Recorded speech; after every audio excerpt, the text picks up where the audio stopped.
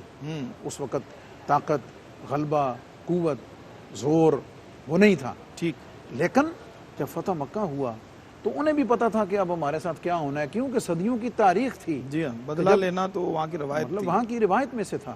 اور بدلہ لینے میں بھی انصاف کون کرتا ہے؟ بدلہ لینے میں بھی پھر یہ ہے کہ وہ اس کو 2 3 4 گنا کئی گنا جی ہاں، بڑھا کے جب تک نہ ہو تو اس کی تسکین نہیں ہوتی ہے انسان کے اس جذبے کی. یہ فطرتی بات ہے. لیکن نبی پاک اچھا پھر حضور علیہ السلام نے اس کو منظر آپ ذرا سامنے رکھیں نا کہ سارا کچھ کرنے کے بعد ان سے پوچھا ہے. یعنی یہ پوچھنے میں راز کیا ہے کہ کوئی یہ نہ سمجھے کہ شاید ادھر دھیان نہیں گیا یا کر نہیں سکتے تھے. ان کو ریئلائز کرایا، ٹھیک، ان کو پورا احساس دلایا کہ آج تم میرے بارے میں کیا گمان رکھتے ہو، تم نے جو کیا ہوا ہے اس کو سامنے رکھ کے.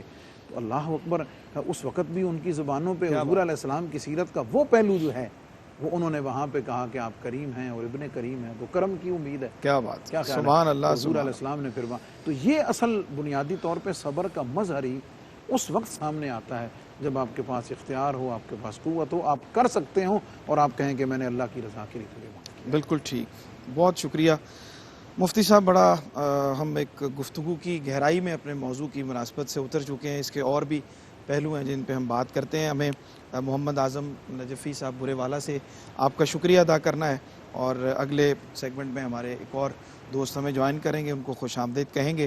اور بریک پہ جانے سے پہلے ایک بزرگ کا کال آپ کی خدمت میں پیش کرتے ہوئے آگے بڑھتے ہیں، اور ابھی مفتی صاحب کی گفتگو کے ساتھ اس کو اٹیچ کرتے ہیں. انہوں نے کہا کہ جو انتقام لے سکتا ہے اس سے زیادہ ڈرنے کی ضرورت نہیں ہے، بلکہ اس سے ڈرو جو اپنا معاملہ اللہ پر چھوڑ دے اور صبر کی اس انتہا کو اپنے اللہ کے سپرد کر دے.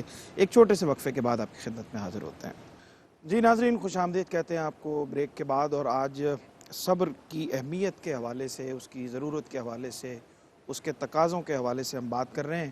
اور اس آخری حصے میں ہم جو ہماری روزمرہ کی معمولات زندگی ہیں، اور اس میں ہمیں خاندانی معاملات میں، معاشرتی معاملات میں، اپنے آپس میں میل جول کے معاملات میں بہت ساری جگہوں پہ ایسی صورتحال پیدا ہو جاتی ہے کہ جس میں ہمیں صبر کرنے کی بہت ضرورت ہے، اور اس کی وجہ سے حالات بگڑتے ہیں جب ہم اس موقع پر صبر کا مظاہرہ نہیں کرتے. اس پہ انشاءاللہ ہم بات کرتے ہیں. پچھلے حصوں میں ہم نے سیرت پہ، قرآن کے حوالے سے بات کی، اور اس حصے میں ہم موجودہ حالات کے تناظر میں اس کی اہمیت پہ بات کرتے ہیں. ہمیں جوائن کیا ہے جناب صاحبزادہ محمد وقاص خالد نقشبندی صاحب، ملک کے ممتاز محترم ثنا خان. خوش آمدید کہتے ہیں آپ کو. اور انشاءاللہ آخر میں آپ سے ہم کلام سنتے ہیں. قاری صاحب، آج کا جو موضوع ہے اس کو ہم ریلیٹ کریں اگر موجودہ حالات کے تناظر میں اپنی معاشرتی زندگی اور ذمہ داری کے حوالے سے، تو کیا فرماتے ہیں؟ قبلہ سرور بھی آپ نے وقفے سے پہلے فرمایا تھا کہ بندہ جب صبر کرتا ہے اور وہ صبر کرے اور وہ شکوہ کناہ نہ ہو، صبر کرے اور وہ واویلا نہ کرے، تو اس کے بابت بھی خوشخبری کریم آقا علیہ السلام نے عطا فرمائی ہے. فرمایا اگر وہ صبر کرتا ہے اور وہ زبان سے اپنا اظہار نہیں کرتا اور اللہ کی رضا پہ راضی رہتا ہے، تو فرمایا وہ اللہ کے ذمہ کرم پہ آ جاتا ہے. فرمایا اللہ اسے بغیر حساب کی جنت عطا فرمائے گا. یعنی صبر اتنی بڑی دولت ہے. پھر جس طرح قبلہ چشتی صاحب نے فرمایا نا، حضرت علی کا قول آپ نے فرمایا، حضرت علی کا ایک قول اور بھی ہے. آپ فرماتے ہیں کہ صبر ایسی سواری ہے جو اس پہ سوار ہو جائے وہ کبھی اس کی سواری کو ٹھوکر نہیں لگے گی، اپنے سوار کو گرنے نہیں دے گی. پھر حضرت عامر بن مغیرہ فرماتے ہیں، مغیرہ بن عامر فرماتے ہیں رضی اللہ تعالیٰ عنہ، فرماتے ہیں کہ صبر نصف ایمان ہے، شکر نصف ایمان ہے، اور ایقان کامل ایمان ہے. اور پھر دیکھیں اسلاف نے ہمیں صرف صبر کی لفظاً اور جناب زبانی جمع خرچ کر کے نہیں بتایا، بلکہ عملی تفسیر بن کے انہوں نے دکھایا. حضرت سری ستی رحمۃ اللہ تعالی علیہ سے کسی نے پوچھا جی صبر ہے کیا، صبر کیا ہے، تو آپ نے صبر پر گفتگو کرنا شروع کی. تو اسی دوران ایک بچھو آیا، اس نے ڈنگ مارنا شروع کر دیا. وہ اپنا کام کرتا رہا، آپ اپنا کام کرتے رہے. کافی دیر کے بعد ایک بندے کی نظر پڑی، اس نے کہا جی وہ بچھو آپ کو مسلسل ڈنگ مار رہا ہے. تو آپ نے فرمایا کہ میں چاہتا ہوں یہ ہوں لما تقولون ما لا تفعلون، کہ میں زبان سے تو صبر کی تلقین کر رہا ہوں اور فوراً میں اس کو ہٹانا شروع کر دوں تو میں کہتا ہوں کہیں میں اپنے زبان کی جو بات ہے اس کے عمل کے خلاف نہ کر دوں. تو آپ نے کہا میں صبر کی بات کرتا جاتا ہوں. کریم آقا علیہ السلام نے فرمایا کہ جو بندہ یہ چاہتا ہے کہ وہ اللہ کی بارگاہ میں صابر اور شاکر لکھا جائے، سر بھائی بڑی اہم بات ہے. صابر اور شاکر لکھا جائے تو اس کے لیے ایک نسخہ کریم آقا علیہ السلام نے عطا فرمایا جو بندہ یہ چاہتا ہے کہ اللہ کی بارگاہ میں صابر اور شاکر تحریر ہو جائے، اس کا نام رقم ہو جائے، فرمایا وہ دینی کاموں میں، نیک کاموں میں اپنے سے اوپر دیکھے اور دنیا کے کاموں میں اپنے سے نیچے دیکھے۔ بالکل ٹھیک، بالکل ٹھیک۔ جناب پروفیسر محمد نذیر چشتی صاحب ہمارے ساتھ موجود ہیں، اور اختتامی لمحات میں ہم آج کی اس پوری گفتگو کا نتیجہ نکالتے ہوئے اپنی معاشرتی ذمہ داریوں کو صبر کے ساتھ جوڑیں تو کیسے بیان فرماتے ہیں آپ؟ جی شکریہ۔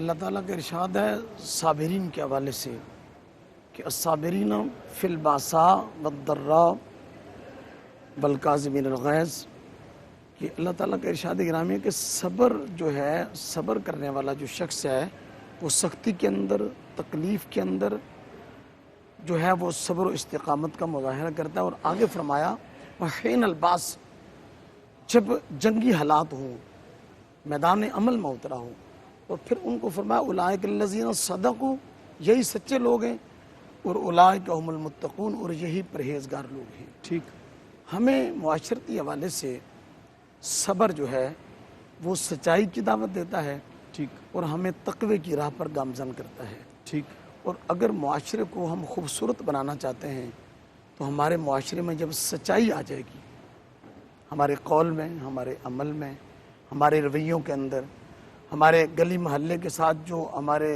احباب سے ریلیشن ہے، رشتہ داروں سے ریلیشن ہے، ان میں اگر سچائی آ جائے گی، ہمارے رویے بہتر ہو جائیں گے، اور پھر اس سے بڑھ کر اگلا جو مرحلہ ہے وہ تقوی کا ہے، اور اس کی بنیاد صبر سے ہے۔ ٹھیک، جو قرآن مجید کا اسلوب ہے کہ صبر سے انسان سختیاں برداشت کرتا ہے، اور پھر اس کو تقوی کی طرف اور اس کو صداقت کی طرف ہمیں ٹھیک جانا ہے۔ مفتی صاحب کیا فرماتے ہیں؟ ہمیں روزمرہ کے معمولات میں احباب سے، بچوں سے، چھوٹوں سے، بڑوں سے، اپنے کام کی جگہ پہ، ہر جگہ پہ صبر کا جو دامن ہے ہمیں تھام کے رکھنا ہوتا ہے، اور یہ اکثر یہ ہوتا ہے کہ چھوٹ جاتا ہے اور مسائل پیدا ہوتے ہیں۔ گھومتے مجھ تک ہی آ پہنچا۔ عرض یہ ہے کہ میں اس میں مختصر وقت میں ایک بات کروں گا جو تجرباتی بھی ہے، مشاہداتی بھی ہے، جی، جو بزرگوں سے سنا بھی اور پریکٹیکل بھی کیا۔ وہ یہ ہے کہ آپ وہ جو ٹائم اور وہ جو سچویشن ہے نا، آپ اس کو چینج کر لیں، ٹھیک، بس گیپ دے دیں تھوڑا سا، اس سے نبرد آزما ہونے کا، وقتی طور پہ اس پہ ریئیکشن دینے کی بجائے آپ ایک دفعہ اس ٹائم کو ٹال جائیں۔ ٹھیک، ٹھیک ہے، مثلا آپ کی آفس میں اگر کسی سے ہوئی ہے تو ظاہر ہے آپ کے پاس، آپ اس پہ ریئیکٹ کر سکتے ہیں نا، اور جو ریئیکٹ کرنا بے صبری ہوگا۔ صبر کیا ہے کہ آپ تھوڑی دیر کے لیے اس کو نظر انداز کر کے کچھ وقت دے دیں۔ ٹھیک، مجھے ایک مفکر کا قول ذہن میں آ رہا ہے، یہ تو نہیں معلوم وہ کس کا ہے لیکن بڑا کارآمد ہے، کہ جب تمہارے دل کی دھڑکن بے ترتیب ہو، جی، جب تمہارے دل کی دھڑکن بے ترتیب ہو تو کسی بھی فیصلہ کرنے سے بچ کے رہو۔ اللہ اکبر۔ دل کی دھڑکن کے بے ترتیب ہونے کا غصے مطلب کی ہے حالت کہ میں آپ- کوئی بھی کیا ہوا فیصلہ آپ اس وقت کو فیصلہ نہ کریں۔ ٹھیک، اچھا، گھریلو زندگی میں، معاشرتی زندگی میں کیا ہے کہ آپ کے گھر میں اگر کوئی ایسی بات ہوئی ہے، آپ ایک دفعہ اس وقت کو گزار جائیں، ٹائل جائیں، اور اس کا بہترین طریقہ حضور کی سیرت سے کیا ملتا ہے اس میں کہ آپ اگر بیٹھے ہیں، کھڑے ہو جائیں، کھڑے ہیں تو لیٹ جائیں، وضو کر لیں، وہاں سے چلے جائیں، نکل جائیں، یا اس سچویشن میں کم از کم اپنے آپ کو سٹیبل کر لیں، وقت گزار لیں۔ ٹھیک، جس نے وہ وقت گزار لیا ہے نا جناب، وہ اس اپنے ریلیشن کو، وہ اس کا باس اور ماتحت ہونے کا ہے، وہ میاں بیوی ہونے کا ہے، وہ دو بھائیوں کا ہے، وہ کاروباری ریلیشن ہے، کوئی بھی معاملہ ہے مشکل کام وہ سٹیبل نہیں اس وقت اس، اور اصل امتحان تو یہی ہے اس کی، جو حضور علیہ السلام نے رہنمائی فرمائی وہ یہی، الصبر عند صدمۃ الاولی، ٹھیک، حدیث پاک میں ہے کہ اصل جو صبر ہے وہ تو ہے ہی اس وقت کہ جب وہ معاملہ ہوا ہے، آپ اس وقت فوراً ریئیکٹ کیا کرتے ہیں۔ ٹھیک، جب آپ نے ریئیکٹ کر دیا تو اب ظاہر ہے وہ بات تو آگے بڑھ جائے گی، بالکل اور آپ دونوں پھر ایک لیول پہ چلے جاتے ہیں۔ صحیح، تو صحیح، اس سے نبرد آزما ہونے کا معاشرتی طور پہ بہترین نسخہ یہ ہے کہ آپ کو معلوم ہے کہ وہ زیادتی کر رہا ہے، وہ غلط کہہ رہا ہے، لیکن ایک دفعہ اس وقت کو ٹال جائیں۔ جب معاملہ کول ڈاؤن ہوگا تو جب آپ اس کو ریئلائز کرائیں گے تو وہ ایکسیپٹ کرنے میں، ایکسکیوز کرنے میں اس کو دیر نہیں لگے گی، وہ سمجھ جائے گا کہ ہاں یار وہ میں نے سمجھا کچھ اور۔ بالکل ٹھیک۔ بہت شکریہ جناب مفتی محمد رمضان سیلوی صاحب، جناب پروفیسر محمد نذیر چشتی صاحب، آپ کا بے حد شکریہ، جناب قاری محمد یونس قادری صاحب، آپ کا بیحد شکریہ، اور جناب وقاص خالد صاحب آپ کا بیحد شکریہ. ابھی آپ سے کلام ہم سنتے ہیں اور ان پنجابی کے اشعار کے ساتھ پروگرام کو اختتام کی طرف لے کے جاتے ہیں. کلام شامل کریں گے. نشریات ہماری کراچی اسٹوڈیو سے جاری رہیں گی اور پنجابی میں حضرت حفیظ طائب رحمۃ اللہ علیہ کے یہ اشعار پیش کرتے ہوئے آگے بڑھتے ہیں کہ بے یار تے بے وس دے مددگار تسی ہو، بے یار تے بے وس دے مددگار تسی ہو، غم کھادی ہوئی جان دے غم خار تسی ہو، غم کھادی ہوئی جان دے غم خار تسی ہو، کوڑا نہیں لگیا کدی سچ جس دی زبانوں، کوڑا نہیں لگیا کدی سچ جس دی زبانوں، منیائے زمانے نے او سچیار تسی ہو، منیائے زمانے نے او سچیار تسی ہو، سب عظمتاں سرکار نو ہی سوپ دیاں نے، سب عظمتاں سرکار نو ہی سوپ دیاں نے، دو جگ دیاں سرداراں دے سردار تسی ہو، دو جگ دیاں سرداراں دے سردار تسی ہو، لگیاں ہویاں جس ول نے جہاناں دیاں نظراں، لگیاں ہویاں جس ول نے جہاناں دیاں نظراں، سرکار تسی ہو میرے سرکار تسی ہو، سرکار تسی ہو میرے سرکار تسی ہو، جس پاروں اے دل زندہ او چاہت ہے تو ساڈی، جس وچ اسی وسنے ہاں او سنسار تسی ہو، تے گل بات کوئی مینوں بنا نعت نہ سجھے، گل بات کوئی مینوں بنا نعت نہ سجھے، میرے تے خیالاں دے بھی مختار تسی ہو، میرے تے خیالاں دے بھی مختار تسی ہو. کلام شامل کرتے ہیں انشاءاللہ. کل آپ سے ایک نئے موضوع کے ساتھ پھر ملاقات ہوگی. اجازت دیجیے اللہ نے کے بعد. روک لیتی ہے آپ کی نسبت تیر جتنے بھی ہم پہ چلتے ہیں، روک لیتی ہے آپ کی نسبت تیر جتنے بھی ہم پہ چلتے ہیں، یہ کرم ہے حضور کا ہم پر، آنے والے عذاب ٹلتے ہیں، اب کوئی کیا ہمیں گرائے گا، ہر سہارا گلے لگائے گا، اب کوئی کیا ہمیں گرائے گا، ہر سہارا گلے لگائے گا، ہم نے خود کو گرا دیا ہے وہاں، ہم نے خود کو گرا دیا ہے وہاں، گرنے والے جہاں سنبھلتے ہیں، ہم نے خود کو گرا دیا ہے وہاں، گرنے والے جہاں سنبھلتے ہیں،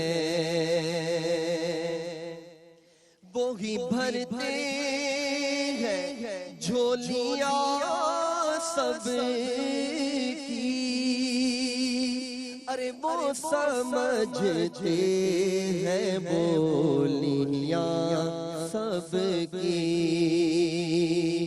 وہی بھرتے ہیں جھولیاں سب کی، ارے وہ سمجھتے ہیں بولیاں سب کی آؤ بازار مصطفیٰ کو چلے آؤ بازار مصطفیٰ کو چلے کھوٹے سیکے وہیں پہ چلتے ہیں آؤ بازار مصطفیٰ کو چلے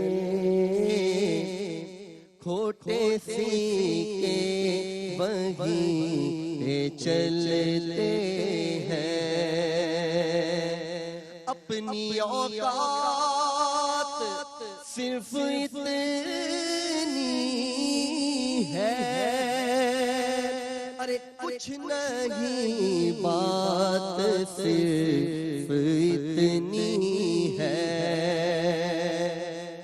اپنی اوقات صرف اتنی ہے ارے کچھ نہیں بات صرف اتنی ہے قلبی ٹکڑوں پہ ان کے پلتے تھے اب بھی ٹکڑوں پہ ان کے پلتے ہیں آدمی کو بنا